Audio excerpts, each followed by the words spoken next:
नमस्कार। जब हम सांस लेते हैं तो ऑक्सीजन हमारे शरीर में अंदर जाती है और जब हम बाहर निकालते हैं तो वो कार्बन डाइऑक्साइड होती है। चलिए आज हम उसी कार्बन डाइऑक्साइड के चक्र को समझें और समझें अभी हाल ही में नासा ने एक बहुत ही शानदार वीडियो जारी किया है, मतलब एक तरीके से विजुअलाइजेशन जारी किया है जिससे पूरी पृथ्वी पर कार्बन डाइऑक्साइड किस तरह से बिहेव करती है, जमीन से निकलती है और फिर वातावरण में कैसे घुल जाती है। चलिए तो उसी कार्बन डाइऑक्साइड पर आज करते हैं बात, क्योंकि जरूरी है खास। कार्बन डाइऑक्साइड एक रासायनिक सूत्र है जिसका CO2 है, एक रंगहीन तथा गंधहीन गैस है जो पृथ्वी पर जीवन के लिए बहुत ही आवश्यक है। धरती पर यह प्राकृतिक रूप से पाई जाती है और धरती के वायुमंडल में यह गैस आयतन के हिसाब से लगभग 0.03% होती है। कार्बन डाइऑक्साइड का निर्माण ऑक्सीजन के 2 परमाणु तथा कार्बन के एक परमाणु से मिलकर हुआ है। सामान्य तापमान और दाब पर यह गैसीय अवस्था में रहता है और वायुमंडल में यह गैस 0.03 से लेकर 0.04% तक पाई जाती है। परंतु मौसम में परिवर्तन के साथ वायु इसकी सांद्रता भी थोड़ी बहुत परिवर्तित होती रहती है। यह एक ग्रीन हाउस गैस है जो सूरज से किरणों को आने तो देती है लेकिन पृथ्वी से वापस जाने में रोक देती है और पृथ्वी की गर्मी जब वापस अंतरिक्ष में जाना चाहती है तो उसे भी रोक देती है। पृथ्वी के सभी जीव अपनी श्वसन क्रिया में कार्बन डाइऑक्साइड का त्याग करते हैं, जबकि हरे पेड़ पौधे प्रकाश संश्लेषण की क्रिया करते समय इस गैस को ग्रहण करके कार्बोहाइड्रेट का निर्माण करते हैं। इस प्रकार कार्बन डाइऑक्साइड कार्बन चक्र का प्रमुख अवयव है। अमेरिकी अंतरिक्ष एजेंसी जिसे हम नासा कहते हैं, एक ऐसा डरावना नक्शा पेश किया है जिसमें पूरी दुनिया पर छाए हुए कार्बन डाइऑक्साइड के बादल दिख रहे हैं। इसमें भारत भी एक हिस्सा है। नासा ने दर्शाया कि भारत में कार्बन डाइऑक्साइड किस प्रकार घूमती है। नासा ने एक उच्च मतलब कहना चाहिए हाई रेजोल्यूशन एक मॉडल जारी किया है जो भारत सहित तो दुनिया भर में कार्बन डाइऑक्साइड की गति का एक मॉडल प्रदान करता है। नासा के साइंटिफिक विजुअलाइजेशन स्टूडियो द्वारा विकसित यह अत्याधुनिक उपकरण जनवरी से मार्च 2020 तक CO2 सांद्रता का विस्तृत स्नैपशॉट प्रदान करता है।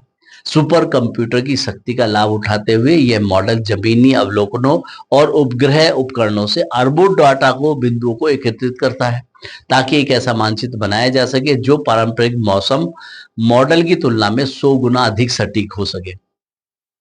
यह उल्लेखनीय स्तर वैज्ञानिकों और नीति निर्माताओं को विशिष्ट उत्सर्जन स्रोतों जैसे कि बिजली संयंत्रों, औद्योगिक केंद्रों और शहरी क्षेत्रों को इंगित करते हुए और विशाल दूरी पर CO2 के फैलाव को ट्रैक करने का एक अनुमति भी देता है। यह दृश्य भारत के लिए विशेष रूप से महत्वपूर्ण हो जाता है क्योंकि जो तेजी से औद्योगिकरण और बढ़ती आबादी से जूझ रहा है। यह मॉडल देश के कार्बन पदचिह्न यानी कार्बन फुटप्रिंट और मानवीय गतिविधियों और वायुमंडलीय स्थिति के बीच जटिल परस्पर क्रियाओं के बारे में अमूल्य जानकारी भी प्रदान करता है। CO2 की गति के साथ शोधकर्ता हॉट स्पॉट की पहचान भी कर सकते हैं और उत्सर्जन को कम करने और वायु गुणवत्ता में सुधार करने के लिए लक्षित रणनीति विकसित कर सकते हैं, प्लान कर सकते हैं। देखें कि कार्बन डाइऑक्साइड पृथ्वी के वायुमंडल में किस तरीके से प्रभावित होती है। इस मॉडल का विमोचन ऐसे महत्वपूर्ण मोड़ पर हुआ है जब दुनिया जलवायु परिवर्तन के बढ़ते प्रभावों से जूझ रही है।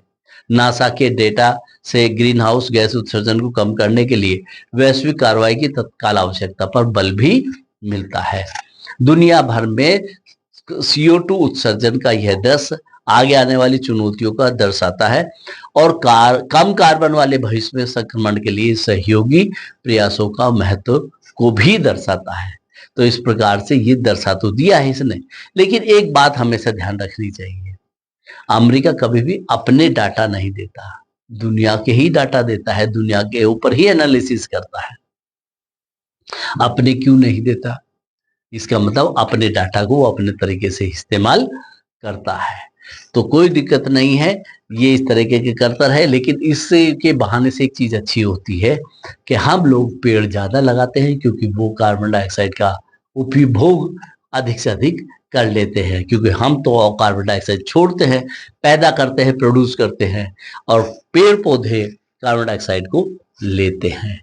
तो इस प्रकार से पूरा वातावरण में ऑक्सीजन है, उसके बाद ऑक्सीजन इंसान ने ली, जितने भी जीव उन्होंने लिया, और उसके बाद कार्बन डाइऑक्साइड को छोड़ दिया, फिर पेड़ पौधों ने उस कार्बन डाइऑक्साइड को लिया। तो इस प्रकार से एक पूरा चक्र बन जाता है। अब उस चक्र को टूटना नहीं है, कहीं कमजोर कड़ी बन रही है या कहीं मात्रा का कहना चाहिए उतार चढ़ाव हो रहा है, तो इस पर चर्चा करने की जरूरत है।